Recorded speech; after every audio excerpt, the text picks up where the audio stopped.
This is the VOA Special English Agriculture Report. Trade officials from a number of countries met in Brazil last week to discuss ways to restart world trade talks. The failure of agricultural negotiations led to the suspension of those talks in July. The group of developing countries, known as the G20, held the meeting in Rio de Janeiro. Trade officials from the United States, the European Union, and Japan also attended the meeting. So did Pascal Lamy, the Director General of the World Trade Organization. The meeting ended with calls for the Doha round of world trade talks to start again. A statement released after the meeting noted that agriculture is central to the Doha development issues. Most of the world's poor make their living out of agriculture, the statement said.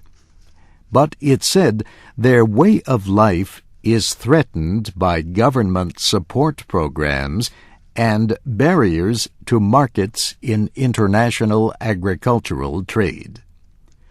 Mr. Lamy suspended the Doha round after WTO members could not reach agreement on two major issues: subsidies and market reform. Developing nations want wealthy industrial countries to reduce or end subsidies. These payments, they say, drive down prices because they permit farmers from rich nations to sell their products for less on the world market.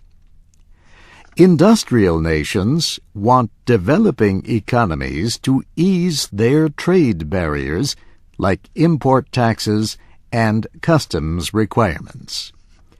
Developing nations, though, worry that foreign competition will hurt their own industries. Concerns about the effects of foreign competition are not limited to developing nations, of course. United States Trade Representative Susan Schwab attended the meeting in Brazil. Earlier, she said she was actively seeking a new way forward for the Doha round. She said the United States had offered big cuts in import taxes and supports. But EU Trade Commissioner Peter Mandelson called for the United States to make a fresh proposal. After the meeting, some officials said there had been progress. No agreements were reached to restart the Doha round, but Brazil's Foreign Minister Celso Amorim said the round is alive. Brazil and other developing countries with fast-growing economies established the G20 in 2003. The group has members in Latin America, Asia, and Africa. And that's the VOA Special English Agriculture Report, written by Mario Ritter. I'm Steve Ember.